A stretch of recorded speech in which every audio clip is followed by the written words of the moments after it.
time that your parents spent in raising you, nurturing you, and guiding you. So it's only right, it only makes sense that we give what we were given. We give what we were given. So I ask Allah subhanahu wa ta'ala to bless Brother Fahim and all of his brothers and sisters and all of those who cooperate with him in doing this mighty task. Because it's a mighty task. It's not a small, simple task. And my personal advice to you, Sheikh, will be to look forward and to avoid anyone that's going to pull you back or slow you down. And from the greatest rules of success is never listen to the naysayers. There are going to be plenty of naysayers. No, you can't do this, you shouldn't do this, but how, and so forth. Move forward, be the Allah subhanahu wa ta'ala, and do what you feel is positive and a means of getting you closer to Allah and helping and servicing the community. This is all that I would like to say here in this humble meeting. If anybody wishes to comment or add something or any questions or concerns on the topic or off the topic, now is the time. I thank you all for your attention and your respect. Jazakumullahu khairan. Thank you very much. Assalamu ala man ittaba al-huda. Thank you very much, Mufti. This was very inspiring. I think we have learned something from this. Of course, I learned something. So, just as the bonus, if anyone in the crowd have a question relating to any Islamic topic, that I will give two questions to anyone who would like to ask a question. For the Sheikh to address it, inshallah. We have brother over there. I'll give you the mic, raise.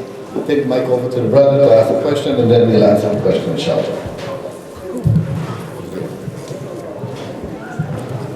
Free is the sunnah, Sheikh. Give him free. Free is the sunnah. Yeah.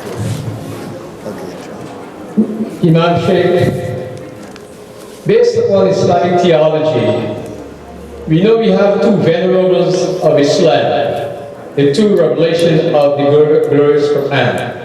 One is said it was revealed in the night of Qadr, Laylatul Qadr, which was in the upper Manfus, the upper heaven. We know the second revelation came about when the Prophet was about 52 years old, 40 years old, 610 years after the birth of Isa alayhi salam. We know also that they said it is revealed on the 27th night in the month of Ramadan.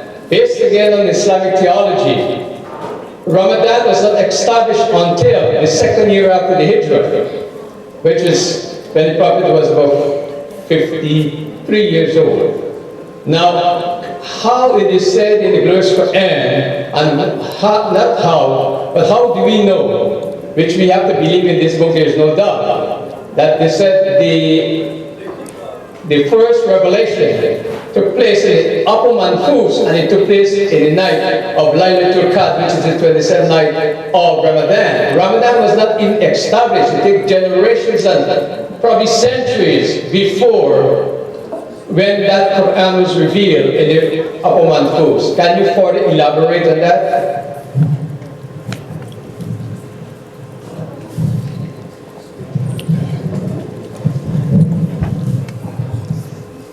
Before the Sheikh answers the question, I will allow 3 questions. We have 1, and I'll have 2 more. The Sheikh said that the 3 is the Sunnah, so we'll go with the Sunnah, inshallah. Okay? Don't forget, we have stuff in the back. Anybody needs to get anything, we can give you 5 minutes to go and get something and come back quickly, or you want to continue the program. Do you? It's okay? Okay, continue. Let's go. Bismillah, alhamdulillah. We have a very important question, alhamdulillah, with regards to the revelation of the Quran al-Kareem. How was the Quran sent down? When was it sent down? And we may have some verses in the Quran, according to our brother, the questioner, which could seem to be conflicting and which could seem to be contradictory with regards to the Quran being sent down in a night, Laylatul Qadr, Ramadan was not established, so on and so forth. We say to keep things simple and to keep things brief and basic, but answering the question, inshallah, is that we have several words that are constantly, frequently mentioned in the Quran. Sometimes Allah says, Anzala, Anzalna. Sometimes Allah says, Inna nahnu nazzalna, unzila alayna, unzila alayk. These different words in which speak, or they speak on revelation, or quote unquote sending down, something being sent down. Everybody clear on this? That is in brief. This is not an Arabic speaking crowd, but this is a basic understanding. We have three letters: Noon, Zay, Lam, Nazala. And there are many different forms of this verb in the Quran or Kareem. Everybody clear on this? And it's vital to understand the answers to the question. They should have a brief basic background of those usages of those words. So therefore, Allah, He speaks on sending down and revelation. We have different types of sending down and different types of revelation. Sometimes Allah speaks on sending down the Quran as a whole. Sometimes Allah speaks on sending down one specific piece of revelation. Sometimes Allah speaks of sending down qadr, predestiny, pre-decree. We sent it down, we decreed, we ordained it. And sometimes Allah subhanahu wa ta'ala, He speaks about the day. Sometimes a year. Sometimes all of time is spoken about in the Quran. We say there is no confusion, there's no contradiction, and there is no conflict. Allah, the Sublime, the Exalted, He sent the Quran down in different times, different stages to different individuals. The Quran being sent down to His angel, Jibreel alayhi salam. Jibreel alayhi salam giving it to Muhammad sallallahu alayhi wa sallam. The Prophet ﷺ receiving revelation in intervals and pieces and time periods over a span of 23 years. And Muhammad ﷺ studying the Quran with Jibreel twice, 2 full times in his lifetime before he died. Rather, not just 2 times, but every single Ramadan. So therefore, when was Ramadan legislated? When did the Muslims begin to fast? We say in the 2nd year of the Hijrah. The 2nd year of the Hijrah. The 2nd year after the Prophet went to Medina. But that does not mean, nor does that necessitate that that was the beginning of Laylatul Qadr. That doesn't mean that that was the beginning of Laylatul Qadr.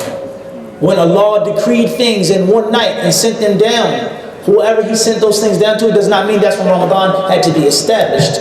Because that is mentioned in the Quran, Surah Al-Dukhan, which is a Meccan surah. And Ramadan is from the legislations of Medina. So there's no conflict.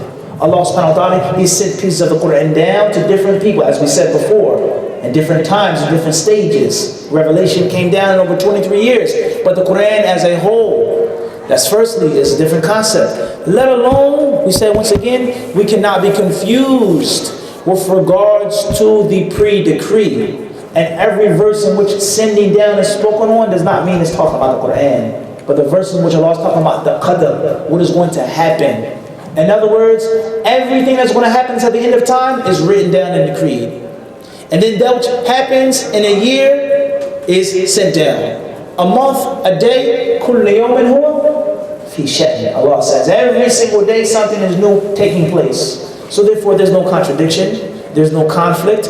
Rather, the Quran was sent down upon the Prophet ﷺ in a span of 23 years. That does not mean that it was not sent down before that, before the month of Ramadan. Hopefully that's clear. And as I said before, that is what? In brief. That is in brief, because a question like this needs an entire lecture, and we have to roll up our sleeves and speak it and talk about it in Arabic, because there's a difference between those different terms and words and their usages. Hopefully that's clear, and hopefully that's the answer to your question. I said in brief, inshallah. Please make sure that is clear. Did that give you some insight as to what your question was? Many of us know that the revelation in the Glorious Quran, which is the second revelation, came about and took 23 years from Allah subhanahu wa ta'ala to Jibreel alayhi salam to Prophet Muhammad sallallahu alaihi wasallam. But the first revelation, which is the 2 venerables of this Glorious Quran, was revealed in one night, the night of Laylatul Qadr. Right? The whole entire Quran was revealed in that one night. We say, Jazakallah khairan, thank you very much. A very important concept when it comes to questions is that we have to leave off pre-assumptions, things that we have previously learnt and what we think we have learnt. If those who wish to comment, that's fine, but when I ask you a question, I have to make sure that I ask you based off of, I want the answer from you. I don't know anything about it. There's a difference. We say that the Quran al-Kareem, as we said, was sent down in levels and stages.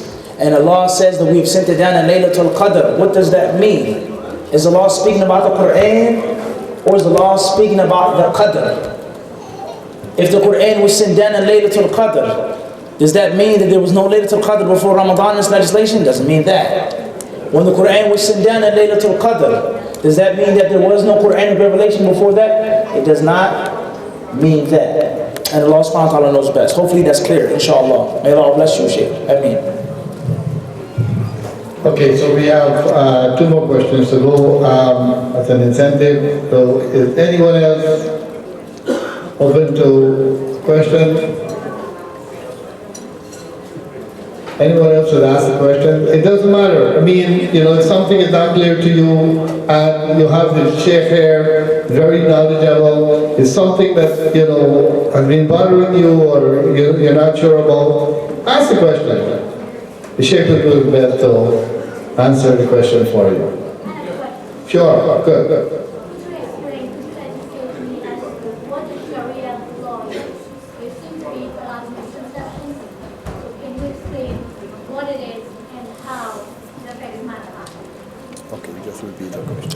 Bismillah. The question says, can you educate me please on what is Sharia law? What is it? What does it include, entail, etc.? We say it's a very important question, just like the first question.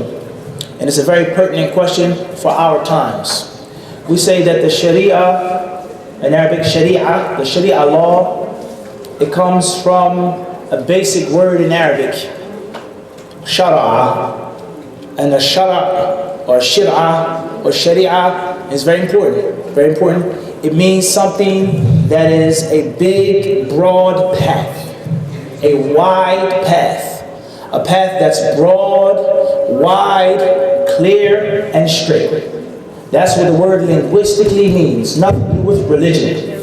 When we understand what it linguistically means, it's going to help us in this religious sense. The Sharia or Sharia law is the broad way of Islam. That which you are to do, that which you are not to do. That which is preferable and commendable and recommended, that which is looked down upon. How do you eat? What are the dietary laws of Islam? Why don't Muslims eat the flesh of swine? Why don't Muslims eat the flesh of an animal that has been hit in the head or suffocated or strangled or rammed to death or electrocuted? Why is it unlawful for me to marry my aunt? Why am I not allowed to marry this woman and that person? Why does a man have to take care of his wife and provide everything and a woman doesn't have to spend a dime? Why? Why is this? This is a reality. We say, let's go away from Islam for a brief second. In America, there is a what? What do we have in America? Do we have laws or not? Yes or no? We have laws or we don't have laws? We have laws. Okay, there's no doubt about that we have laws in America. Despite some of the differences between New York, New Jersey, Philadelphia, so on and so forth, but there are laws. What is the divine source, or not the divine, but what is the main source of these laws? Where does it come from? Where do these laws come from? The Constitution. And from the Constitution we have bills, rights, politicians, voting, etc. Everybody agree on this?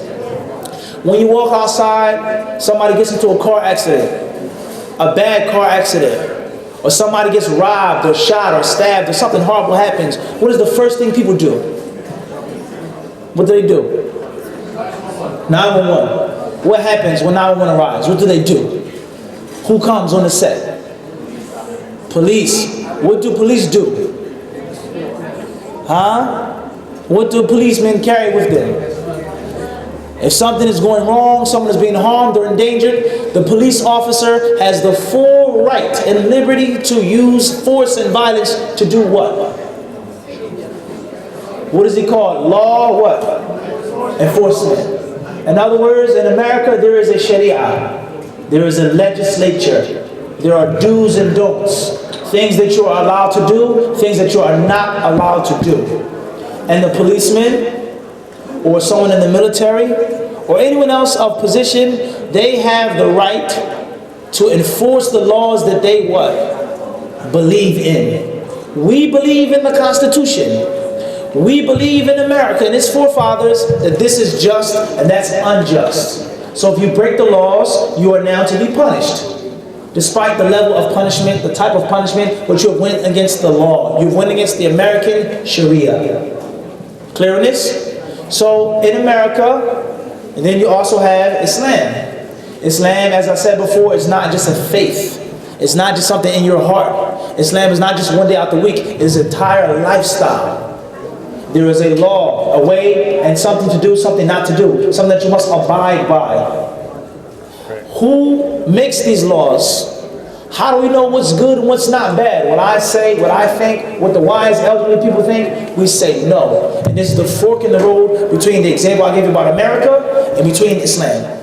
We believe that legislation is the right of God Almighty. And it isn't for any man or woman to make legislation. We believe the one who created, who gave life, who gives sustenance, it is his right and his exclusive right to rule and to judge and to tell us what is positive and what is negative, what is a virtue, what is a vice, who you can marry, who you cannot marry, who has to pay the bills and who is not responsible for paying the bills. So the Sharia, the law of Islam, is everything that pertains to your life, from how you dress, how you eat, how you sleep, your intimate relations, anything that you do as a human being, there is a specific means of legislation. And we as Muslims, we believe the benefit of this and the virtue of this is not to make things hard and difficult. It's not to be harsh. It's not to oppress people, but it is to connect you with your Lord. In other words, you are in the constant remembrance of the one who made you. When you eat, you remember Allah. When you drink, you remember Allah. When you go to sleep, you remember Allah. When it comes to marrying, you remember Allah. When it comes to buying and selling, you have to remember Allah. So we believe that the Sharia law is the way that the Muslim is to behave and conduct him or herself. That is in brief. We as Muslims believe that this law is divinely sent down. It is not the word of Muhammad. It is not the thought of Muhammad. It is not put together by men or by women, but it was only sent down by God Almighty himself. And every prophet and every messenger had his own Sharia. We believe that Jesus had a Sharia. Moses had a Sharia. And the list goes on. Hopefully that's clear. Now, the confusion that we find in the media, you cut on the television and you find someone supposedly killing another human being or beheading another human being. He says this is Sharia law. Then you flick the channel and you find another person saying there's no such thing as Sharia law.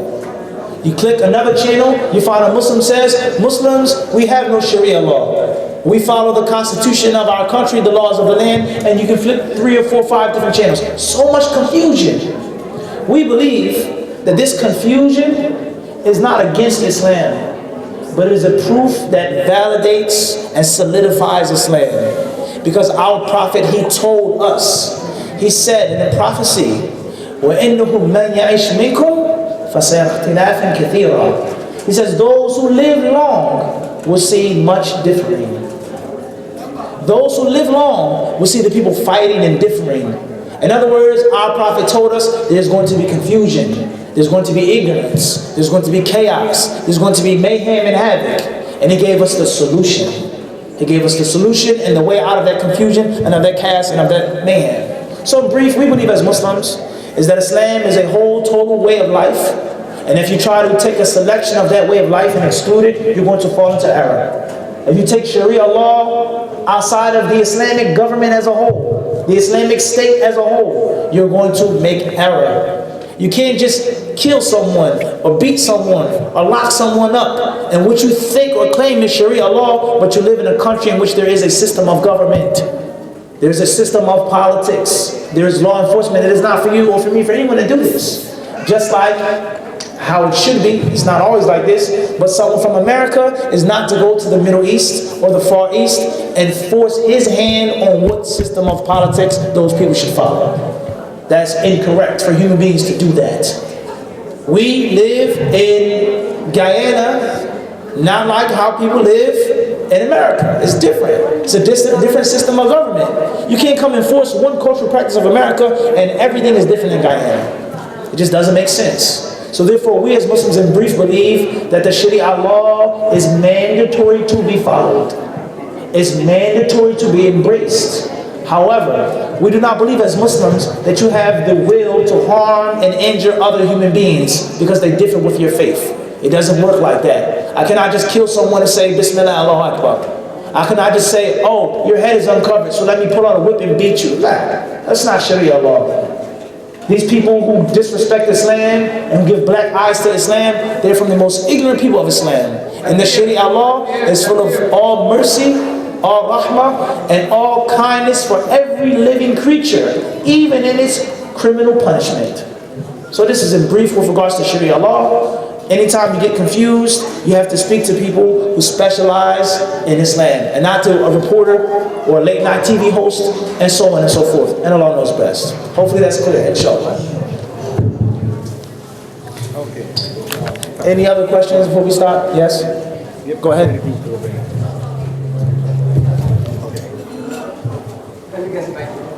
Oh, I'm sorry. No problem.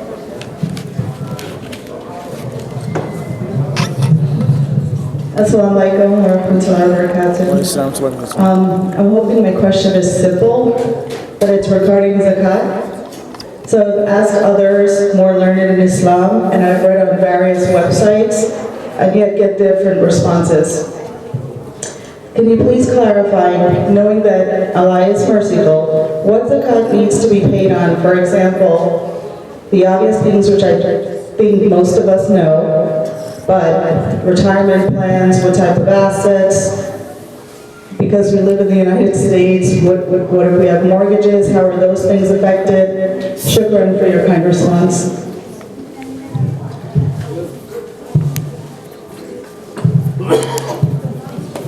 Thank you. So the question is regarding zakat. What is mandatory to be paid with regards to certain types of wealth or savings or investments, whether it's retirement plan, mortgage, so on and so forth. I've spoke to a few learned people, I've searched various websites, etc. We say, alhamdulillah, this is a very important question, just like the first two. And this is a question which needs to be explained in a series and set of lectures and classes. And all praises for Allah, we have done many classes and lectures on this topic, many, in several cities, states, and towns. Many of them, we've spoken on this, and you can find those videos on our YouTube channel, Hadith Disciple. Hadith Disciple. You can find all of the classes in which we've devoted a great deal of time to zakat. For those of us who don't know what zakat is, whether they're non-Muslims or some Muslims who may not be educated in the basics of Islam, zakat means the following things. And it's very important, sister, very important for you to understand. Zakat means, number one, purity and purification. Number two, it means barakah, blessings. And three, it means maturity and growth. If you understand these three terms, you're going to know when to pay zakat and what to pay zakat on. I have wealth that is sitting there, that is saved, that is invested. Does this wealth need to be purified? Does this wealth need to be blessed by Allah? And do I want this wealth to grow and mature? Obviously, anyone is going to say, of course, I want my wealth to be pure. I want it to be clean. I want it to be pleasing to Allah. I want my wealth to be a means of barakah, blessing. And I also want my wealth to grow, to do better things, such as for the elders, for my community, for myself, etc. So we say, is that there is no one specific rule on what you do and do not have to pay zakat on. Women who have jewelry, gold and silver, if you have money saved in the bank, if you have money beneath your mattress, if you have a farm in which you have animals, you have livestock, if you have a store in which you have merchandise, all of these different things have different rulings of zakat. Here is 2.5, here is a fourth, here is so on and so forth, depending on what you have. The most common thing that the people are going to pay zakat on is monetary assets, money that is saved up. We say, if you have at least 5,000 US dollars, as an example, and if $5,000 are in the bank for 12 months. Not your food, not your drink, not your gas, not your electric, nothing from your daily bills and necessities. At the end of those 12 months, you must pay 2.5 of that 5,000. So you divide 5,000 by 40. The sum that you get is what you have to give to poor, indigent, less fortunate Muslims. If you have savings, if someone owes you some money, things like this, you should pay the zakat on those things. If money is put up for you, you should pay zakat on those things. As for mortgage, do you have to pay zakat on mortgage? Then the concept of mortgage in itself is problematic.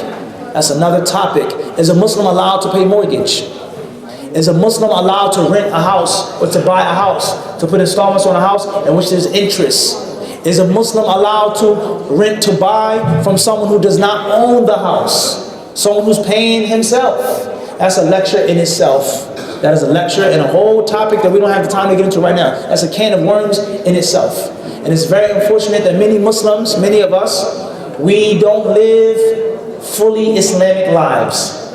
Many of us, our lives are not 100% Islamic.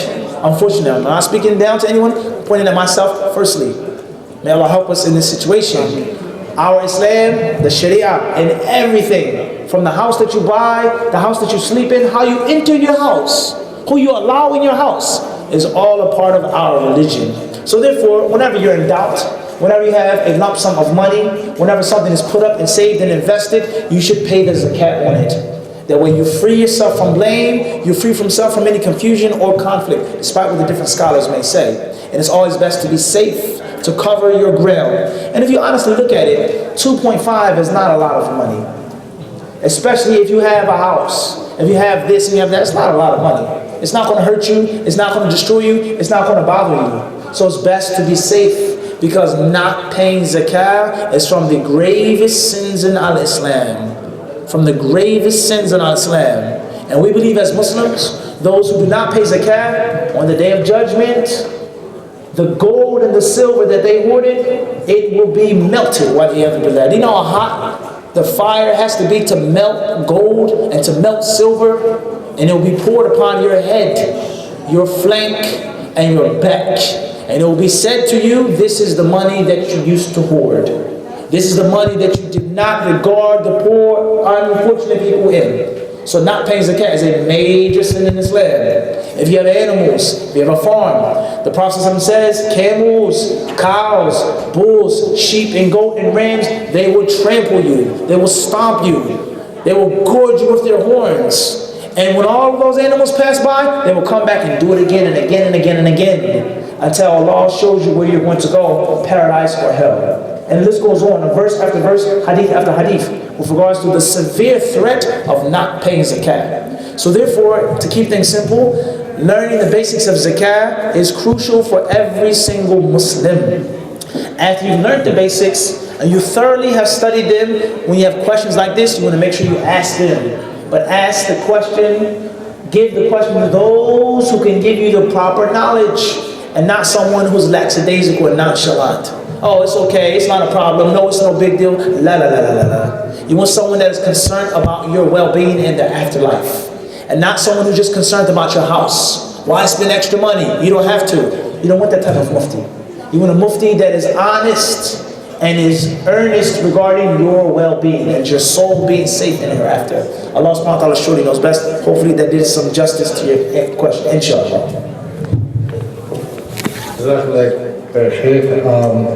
What's the YouTube? Hadith Disciple. Hadith Disciple. Okay. Hadithdisciple.com. hadithdisciple.com. So you can go there for the lectures that they have, because like the Sheikh said, it's very broad topic, and to address several specific things, you have to go and listen to these specific lectures, inshallah. Okay, hadithdisciple.com. Okay, so we finished the 3 questions, okay, and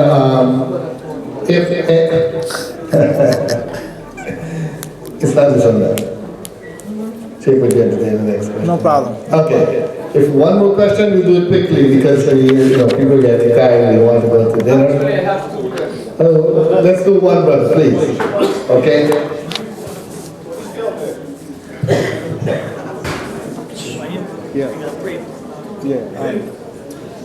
That's right. Pray and eat. What time is it? Salah and supper, 2 S's. What time is it? Okay. The question is, Yeah. recently I attended a seminar at the Islamic school. You were the keynote speaker. And in the congregation I noticed that they divided the hall into 2. One for the sisters, one for the brothers. That's segregating the brothers from the sisters. But in my belief, I'm a liberal Muslim. And if they're talking about parda in my books is your eyes and your intention, not the division. Otherwise, if we live in a multi-complex, diverse society as America, then we have to divide the bus into 2, the trays into 2 to separate men and women, and all of the place has to be divided into 2. You were at that forum. I would like you to address that. Thank you.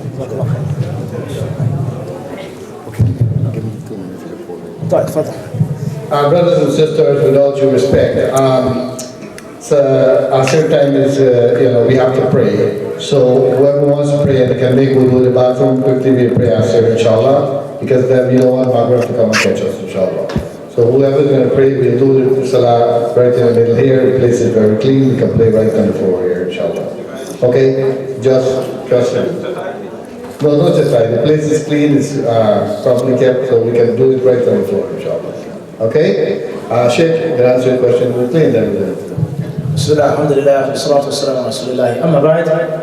Question says, very important question, with regards to doing a lecture or a class in which the men and the women are separated. The men are sitting on the side and the women are sitting on a different side. The men are sitting in the front and the women are sitting in the back, etc. We saw you do a lecture, I believe at Al-Ihsan Academy. With regards to the women were separated, so on and so forth. Before we move on, I would say, just like today with Brother Fahim, Sheikh Fahim, we may call him because of his beard is gray. Alhamdulillah, Allah continue his life upon obedience. Ameen. We say that I was an invited guest. And we all know from the etiquettes of a guest is that he should behave as a guest. And it isn't for guests to step foot into someone's house and begin to criticize and point out and fault find. That's not from the etiquettes of a good guest. A guest should be grateful and humble for the invitation. Sit down, what would you like me to sit? What would you like me to do? Etc. That's a guest. That's the etiquette of the guest. And the host, the one who honors that guest, it is his responsibility to be kind and generous to the guest, etc. So therefore, when I go and speak at a lecture such as here, or San Academy, or this masjid, or that masjid, it isn't for me to go in and to dictate and to control anything that's going on in the place, because I'm nothing but a speaker. Now, if someone asks me my personal opinion, that's one thing. If someone asks me, what have you learned? What do the scholars of Islam say about this and say about that? Is it permissible to make dua after the salah and raise our hands? Is it permissible to sit like this and so on and so forth? If a woman is here, a man is here, that's a different story.